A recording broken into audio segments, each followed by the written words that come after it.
Sa nakikita natin ngayon, hindi maganda ang lagay ng ekonomiya at lalo pang naging malala yung sitwasyon, ngayon na nangyari itong panahon ni Marcos Jr., sinayang niya yung naging magandang reputation ng ating bansa noong mga nagdaang pang-administrasyon. Sa credit rating, ilang administrasyon yan?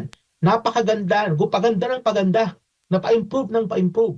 Pagdating kay Marcos Jr., wala namang pandemic, walang crisis na ganong proportion. Well, we do have the Middle East crisis, pero hindi ito kagaya ng pandemic. At ang nangyari is, sa kanyang administrasyon, nasira yung ating reputasyon as far as these credit rating agencies are concerned. Nakikita ito ng mga namumuhunan, at kapag hindi maganda ang evaluation ng mga credit rating agencies sa lagay ng ating ekonomiya, yan ay nakakaapekto yan sa daloy ng mga foreign investment na pumapasok sa ating bansa. Kasi ang mangyayari niyan, Jade, is that foreign investors or foreign lenders, to be precise, will view the Philippines as a risky country to lend. Baka hindi sila mabayaran. Yun yung wino-worry ng mga foreign lenders. Doc, anong tingin po ninyo ngayon sa kalagayan po ng ating ekonomiya? Kasi madalas na tututukan, nakikita, narinig po natin, napapanood, mostly politika Parang doon na nakabaling yung mga tao. Pero ano ba talaga ang estado ngayon ng ating ekonomiya? Alam mo, ang estado ng ekonomiya natin ngayon hindi maganda. At yan hindi lang ako ang nagsasabi niyan. In fact, maraming mga economists na ang nakakapuna at nakikita nila na hindi maganda ang lagay ng ating ekonomiya sa kasalukuyan. In fact, Jade, yung dalawang credit rating agencies, yung Fitch at saka Moody's, ay ibinaba na po yung rating sa ating bansa. In fact, 2 days ago lang, yung Fitch ratings ay ibinaba nila yung credit rating ng ating bansa from stable to negative. Sipin mo, stable siya dati, ngayon negative na. Ganun din naman yung Moody's, inilower nila yung outlook sa Philippine banking system from stable to negative. So hindi ito maganda kasi alam mo, Jade, nakikita ito ng mga namumuhunan, at kapag hindi maganda ang evaluation ng mga credit rating agencies sa lagay ng ating ekonomiya, yan ay nakakaapekto yan sa daloy ng mga foreign investment na pumapasok sa ating bansa. At sumasalamin na ito sa nakikita natin, Jade, na mababang pagpasok ng foreign direct investments. So kung susumahin mo, Jade, titingnan natin yung rate of inflation, may unemployment tayo pero napakataas ng underemployment. Ang paglago ng ekonomiya natin ay napakababa. Nung nakdaang quarter, it was 2.8%. Ang ginawa ng gobyerno ngayon ay binaba pa nilang lalo yung kanilang estimate na paglago ng ekonomiya to somewhere between 3.5% to 4.5% na lang. Na dati-dati dapat yan nasa 5 to 6% o higit pa. Ngayon nasa somewhere between 3.5 to 4.5% na lang, Jade. So sa nakikita natin ngayon, hindi maganda ang lagay ng ekonomiya. At lalo pang naging malala yung sitwasyon because na-expose tayo dun sa krisis sa Middle East, dyan sa gulo between Iran and US and Israel.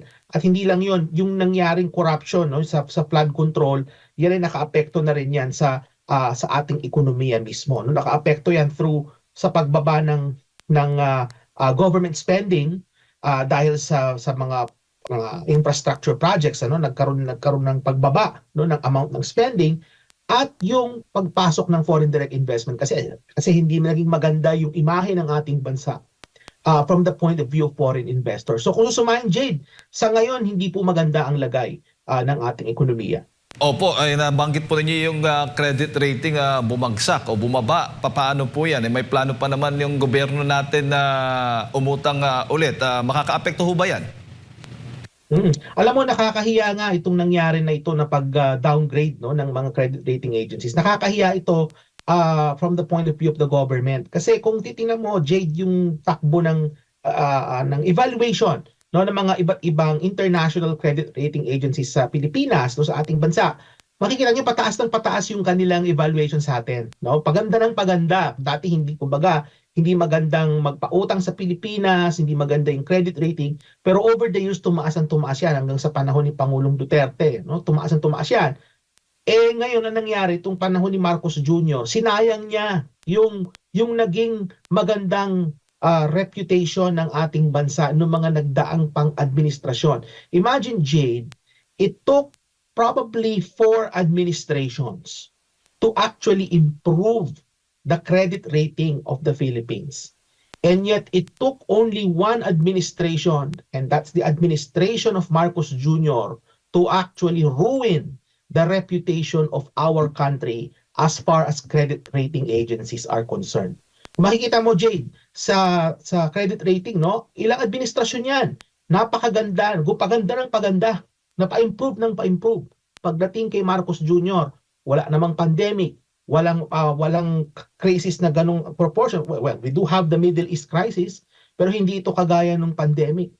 At ang nangyari is, sa kanyang administrasyon, nasira yung ating reputasyon as far as these credit rating agencies are concerned. So ang tanong ngayon, Jade, sa tanong mo kanina, ano ang consequence nito? No? Ano ngayon ang mangyayari? Well, una is magiging mas mataas na ang singil, no? Pag ang Pilipinas ay nangutang. Kasi ang mangyayari niyan, Jade, is that foreign investors or foreign lenders, to be precise, will view the Philippines as a risky country to lend. Baka hindi sila mabayaran. Yun yung wino-worry ng mga foreign lenders. So kapag mataas ang cost of borrowing, magkakaroon niya ng implication dun sa tinatawag nating fiscal space ng gobyerno. Kasi kung titingnan mo yung budget, laging kulang yung revenues sa gastos. So yung difference niyan, mga kababayan, yan ay inuutang yan ng gobyerno natin. At yung utang na yan, they have to pay that with interest. Eh dahil nga hindi na magandang reputasyon ng ating bansa as far as these credit rating agencies are concerned. No? Imagine from stable, naging negative tayo.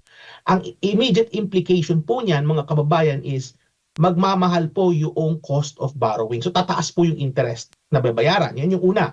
Ikalawa, itong mga credit ratings na ito, tinitingnan din ito ng mga namumuhunan. Kasi it's an indicator or it's what call like an aggregate indicator ng performance ng isang ekonomiya. No? Kasi ano na yan kumbaga aggregated rating na yan. Tinitingnan yan yung paglago ng ekonomiya, inflation, governance, yung napakaraming mga iba't ibang variables. Kaya mahalaga itong determinant ng mga investor kung sila ay mamumuhunan sa ating bansa. Eh tayo ngayon po from stable, no? Ganda nun dati, stable po tayo. Naging negative na tayo under kay Marcos Jr. So hindi ito maganda from foreign direct investment. Kami mga economists, meron kami ditong sinasabi na parang vicious cycle ito, Jade. So halimbawa, nakita ng mga investor na hindi magandang mamuhunan, kokonti ngayon yung papasok na foreign direct investment. At kapag kokonti yung FDI, makaka-apekto din yan sa mga sumusunod pa ng mga credit ratings. Baka pababa na yung credit rating natin hanggang sa totally talagang maging parang walang kwenta na, no, from the point of view of foreign investors ng ating bansa. Yun po yung nakikita ko dyan. Ano? Kailangan dyan magkaroon kagad ng intervention ng gobyerno para hindi pa lalong maging mas malala, no, yung paningin or pananaw ng mga namumuhunan po sa ating bansa. Pero sa tingin po ninyo, Doc, sa kasalukuyang estado po ng credit rating po natin, ay pauutangin pa tayo ng ang Marcos administration. Ang problema lamang, malaki na yung mataas na interest na babayaran. Ganun, Doc?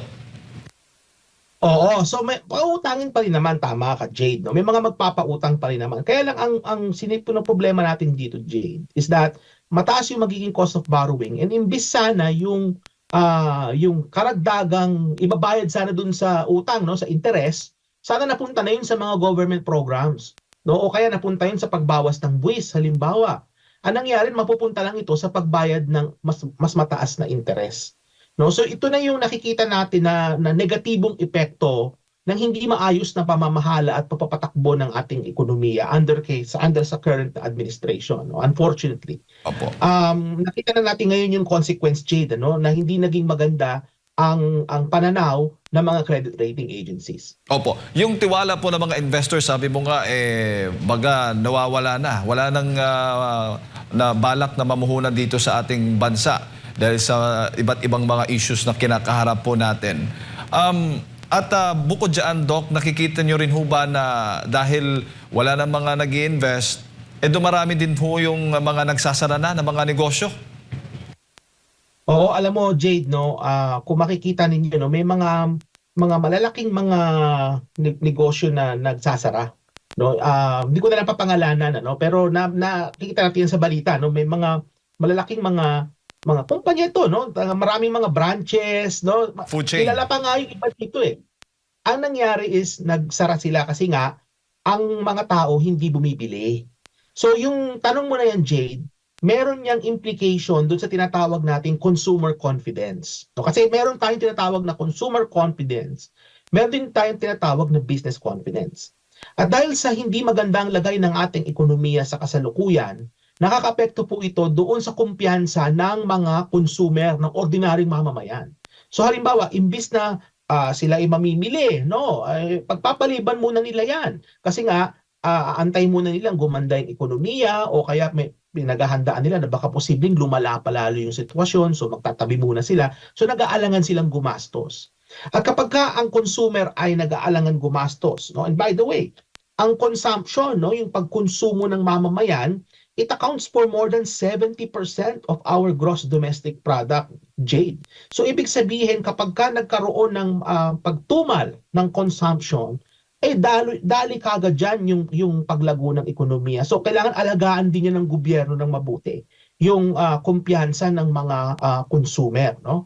So kaya nagsara, no, yung mga malalaki, halimbawa kasi nga walang bumibili, naging matumal ang negosyo. Jade, kung yung malalaking kumpanya nagsara, can you just imagine what's happening dun sa mga maliliit? So diyan makikita, no, kaya ang paglago ng ekonomiya natin nasa 2.8%. Kapag nagsasara ang mga negosyo, kahit malaki, maliit, lalo pang hihila yan sa paglago ng ekonomiya pababa. Now, yung inaasahan natin ng mga foreign direct investment sana na makakalikha ng trabaho para sa atin at makakatulong sana sa pagdagdag ng produksyon sa ating ekonomiya, hindi darating kasi nga hindi na maganda ang reputasyon ng ating bansa. So sa aking palagay, no, total si Marcos Jr. naman nakikita ko dito na ginagawan nila ng mga band-aid solution yan eh. Nakikita ko dito, Jade, no, because of what is going on with our economy, I think it's about time for the President to consider na magkaroon ng balasahan dun sa kanyang economic team. Kasi hindi na nagiging maganda ang lagay ng ekonomiya ngayon sa kasalukuyan. At ang traditional na ginagawa ng mga pangulo, Jade, pag may mga ganyan, ano, kagaya yung credit rating natin naging negative na, kailangan may managot dyan. And usually, yung ginagawa ng presidente is he could ask some of his economic team to resign, no? Kasi nga palitan na niya 'yon. Kasi nga kung ganito rin naman ang nagiging lagay ng ekonomiya natin, that means whatever they're doing is not working. So palagay ko, kailangan magkaroon ng mga bagong mukha dyan, magkaroon ng bagong perspektibo para maisaayos yan. Pero at the end of the day, Jade, kahit baguhin mo rin yung mga cabinet secretaries dyan, hanggat hindi nagbabago si Marcos Jr. sa kanyang direksyon, sa kanyang vision sa bansa, wala pa rin mangyayari dyan. Kaya I cannot wait, mga kababayan, I cannot wait until 2028.